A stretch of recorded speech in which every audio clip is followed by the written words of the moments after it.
başucumda, nöbet tutar gece gündüz bekler beni.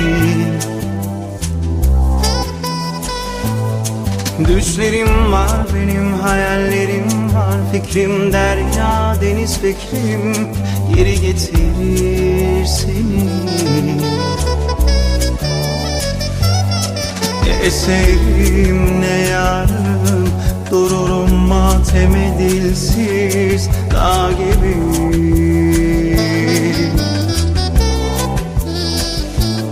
Dualarım var, duvarlarım var, yazarım söylerim yana yana ismini.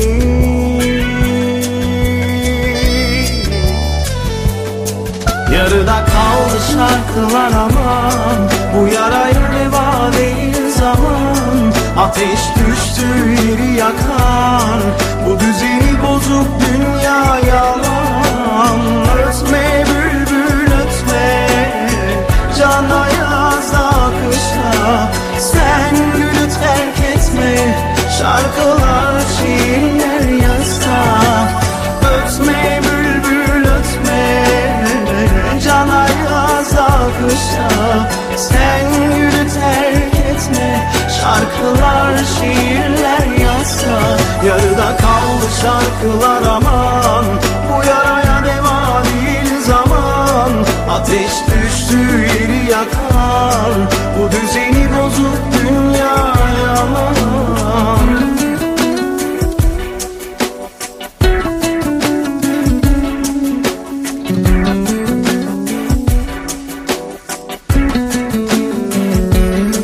Hatıralar başucumda, nöbet tutar gece gündüz bekler beni.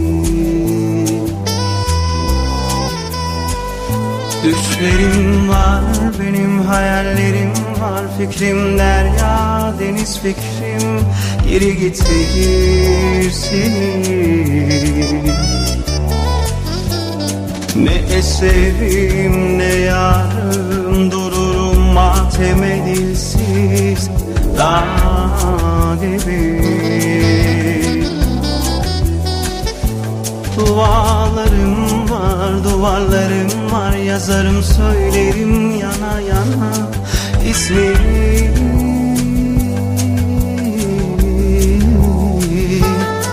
Yarıda kaldı şarkılar aman, bu yaraya deva değil zaman.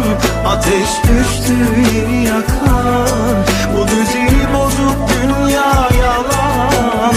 Ötme bülbül ötme, cana yazda kışta, sen gülü terk etme, şarkılar şiirler yazsa. Ötme bülbül ötme, cana yazda kışta, sen gülü terk etme, şarkılar şiirler yazsa. Yarıda kaldı şarkılar ama